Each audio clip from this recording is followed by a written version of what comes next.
नमस्कार। टीसीएच के शो में आपका स्वागत है। सुधीर चौधरी के ऊपर कर्नाटका में केस हुआ है फेक न्यूज फैलाने का। दो खबरें आई। पहली खबर यह आई कि वो एक ऐसी स्कीम के बारे में बात कर रहे हैं जिस स्कीम के तहत मुसलमानों को या अल्पसंख्यकों को तो सब्सिडी मिलती है, हिंदुओं को सब्सिडी नहीं मिलती, और इसके लिए उन्होंने वर्तमान कांग्रेस सरकार के ऊपर दोष दिया। लेकिन प्रियांक खड़गे, जो मल्लिकार्जुन खड़गे जी के पुत्र भी हैं और वहां पे मंत्री भी हैं, उन्होंने बाकायदा रिट्वीट करके बताया कि यह स्कीम ऐसी है जो भारतीय जनता पार्टी के समय से ही लागू थी। उसके बाद एक और स्कीम पर उन्होंने ऐसे ही झूठ बोला, जिसके बाद उनके ऊपर केस किया गया है। केस का मतलब यह नहीं है कि तुरंत गिरफ्तार हो जाएंगे, लेकिन हां, कम से कम फेक न्यूज फैलाने पर केस तो किया गया। ऐसा पहले भी हो चुका है। आपको याद होगा, राजस्थान सरकार ने अमन चोपड़ा के ऊपर, अमन चोपड़ा जो ऐसे ही एक गोदी मीडिया के एंकर हैं, उनके ऊपर केस किया था। बहुत तमाशा हुआ था, बहुत दिनों तक गायब रहे थे। हालांकि अंत में कुछ हुआ नहीं, वो अभी भी वैसे ही जहर फैला रहे हैं जैसे जहर पहले फैलाया करते थे, लेकिन केस तो हुआ था। असल में कर्नाटक में जब से सरकार बनी है, कर्नाटक सरकार ने बाकायदा एक नियम भी बनाया है कि जो लोग आईटी माध्यमों से यानी सोशल मीडिया से फेक न्यूज फैलाते हैं, उनके खिलाफ एक्शन करने के लिए उन्होंने बाकायदा एक कानून भी बनाया है। और इस कानून के तहत कुछ कार्रवाइयां भी हुई हैं, जो कार्रवाइयां मूलतः ज्यादातर उन्हीं लोगों पे हुई हैं जो भारतीय जनता पार्टी से जुड़े हुए हैं या फिर गोदी मीडिया जिसको हम कहते हैं, उस गोदी मीडिया के हिस्सा हैं। लेकिन मैं ये सोच रहा था कि अगर वाकई इस तरह से कार्रवाइयां होने लगी तो इन चैनलों का तो डब्बा बंद हो जाएगा। उदाहरण के लिए सुधीर चौधरी जी को ले लीजिए आप। सुधीर चौधरी जी पहले जी न्यूज में थे, फिर आज तक में आ गए, एक ब्लैक एंड व्हाइट करके प्रोग्राम चलाते हैं। लेकिन सुधीर चौधरी जी का जो पूरा एजेंडा है, वो पूरा एजेंडा सिर्फ और सिर्फ फेक न्यूज फैलाने का है। इतिहास पर भी बीच बीच में बात करते रहते हैं और इतिहास पर इतनी हास्यास्पद बातें करते हैं कि पूछिए मत। अब इतिहास की बात चली है तो कल की बात है कि कांग्रेस के एक प्रवक्ता को जवाब देते हुए चित्रा त्रिपाठी जी ने कहा कि बांग्लादेश युद्ध के समय इंदिरा गांधी को निक्सन ने 45 मिनट वेट कराया था। निक्सन यानी अमेरिकी राष्ट्रपति उस समय का, और यह पूरे भारत का अपमान था। चित्रा त्रिपाठी को जबरदस्त जवाब मिले, मैंने भी जवाब दिया और लोगों ने भी जवाब दिया। तथ्य यह है कि 45 मिनट निक्सन ने वेट कराया, तो अगले ही दिन, ज्यादा वेट नहीं हुआ, 13 और 14 नवंबर का मामला है ये, अगले ही दिन इंदिरा गांधी ने उसी अमेरिका में बैठकर 45 मिनट इंतजार करवा दिया निक्सन को। और बांग्लादेश वार में जो कुछ हुआ वो आपको पता है। मैं बहुत जल्द एक लंबा वीडियो लेके आ रहा हूं, बांग्लादेश वार के बारे में बहुत डिटेल आपको बताऊंगा। आपको पता है कि अमेरिका तमाम हल्ला करता रहा। निक्सन से ज्यादा प्रो पाकिस्तान समर्थक कोई अमेरिकी राष्ट्रपति नहीं हुआ। निक्सन का जो राष्ट्रीय सुरक्षा सलाहकार था हेनरी किसिंगर, उसने एक किताब लिखी बाकायदा, जिस किताब का नाम, बाद में किताब लिखी रिटायर होने के बाद, जिसका नाम है व्हाइट हाउस ईयर्स।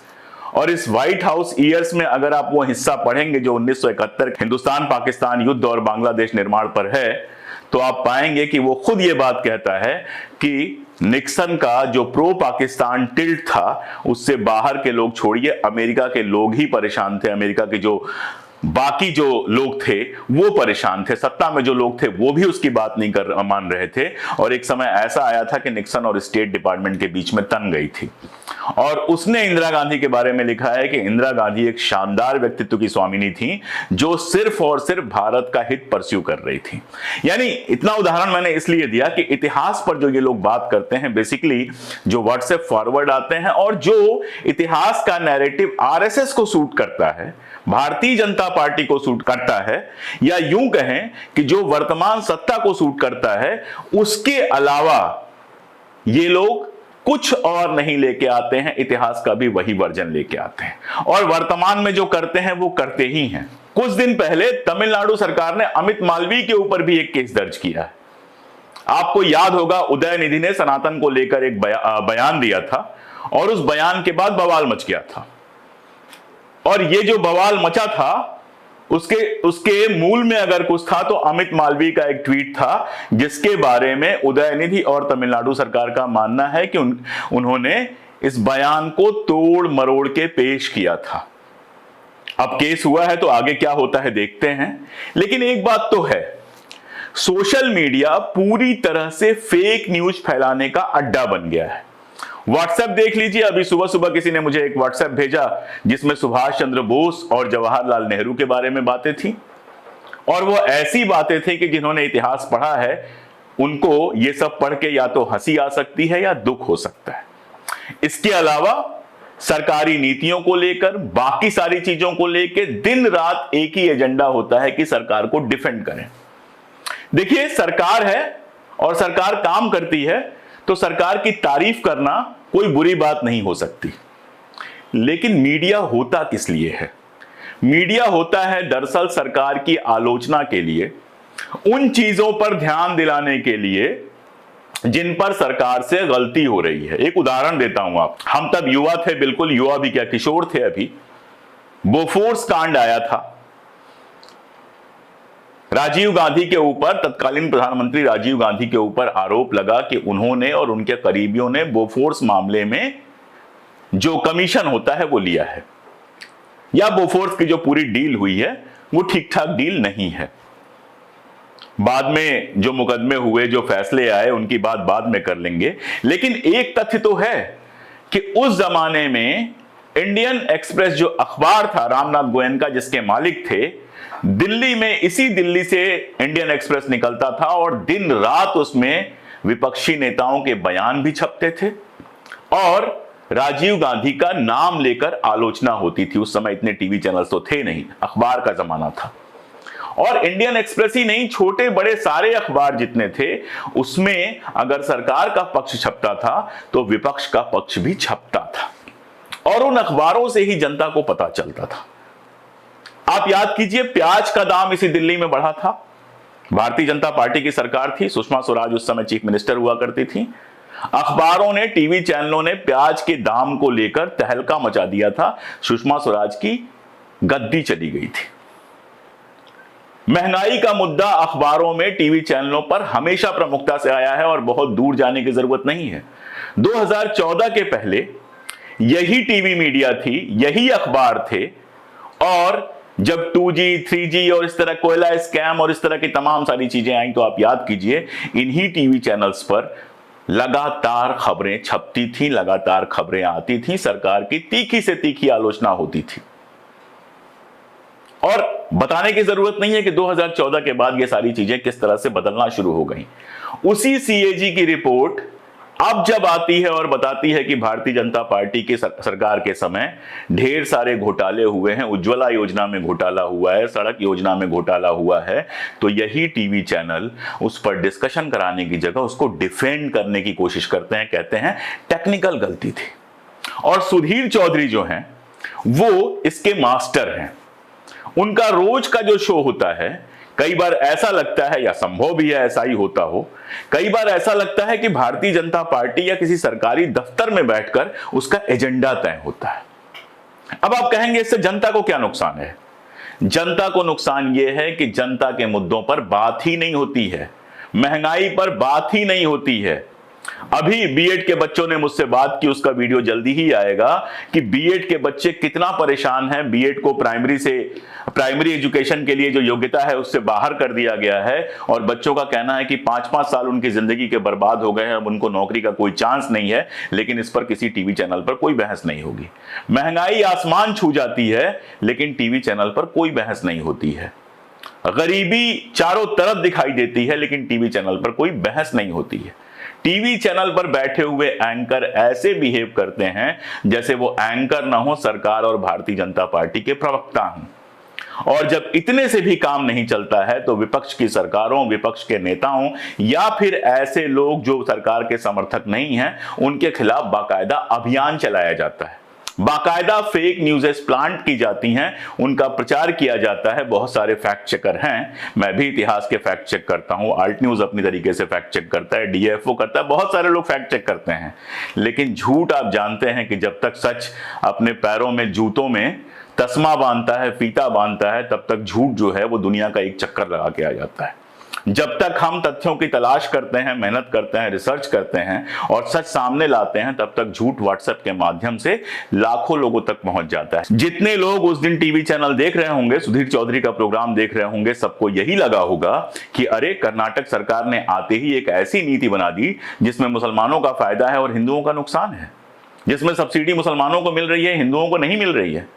ये तथ्य उन लोगों तक, सारे लोगों तक नहीं पहुंचेगा कि ये नीति जो है वो उचित है और ये नीति भारतीय जनता पार्टी के समय बनाई गई थी। दूसरा जो काम ये चैनल कर रहे हैं वो मुसलमानों के खिलाफ लगातार एजेंडा फैलाने का कर रहे हैं। मैं सुदर्शन न्यूज का नाम नहीं लूंगा, जिसको हम लोग कुदर्शन न्यूज कहते हैं, उसका तो काम ही है। लेकिन बाकी चैनल जो अपने आप को निष्पक्ष कहते हैं, उनके यहां आप प्रोग्राम देख लीजिए, ऐसा लगता है कि भजन मंडली में बैठ गए हैं। ऐसा लगता है कि यति नरसिंहानंद का ही कोई नया वर्जन, कोई साफ सुथरा वर्जन आपके पास आ गया है। अमन चोपड़ा हो या अमीश हो या इस तरह के लोग हों, लगातार हिंदू मुस्लिम का प्रोग्राम बनाते हैं और हिंदू मुस्लिम का प्रोग्राम इस तरह से बनाते हैं कि दोनों कौमों के बीच में नफरत फैले। एक बात और, अगर आपको लगता है कि ये सब मीडिया है और बहुत सच्ची बातें करेंगे या बहुत जनता के पक्ष की बातें करेंगे, तो ये कर भी नहीं सकते। कारण क्या है? क्योंकि ये मीडिया हाउसेस दरअसल हमारे जो बड़े बड़े कारपोरेट हैं, अदानी हैं, अंबानी हैं और बाकी लोग हैं, इनकी रक्षा के लिए बनाए गए हैं। इनके मालिक अदानी और अंबानी ही हैं। कोई अपने मालिक के खिलाफ कैसे बोल सकता है? मैं आपको एक उदाहरण देता हूं। सोहित मिश्रा जो हैं, युवा पत्रकार हैं, एनडीटीवी के ब्यूरो चीफ थे मुंबई के। हमने उनकी पत्रकारिता कोविड के टाइम में देखी है। ऐसी ऐसी रिपोर्ट लेके सोहित आए थे कि हम सब उनके फैन हो गए थे।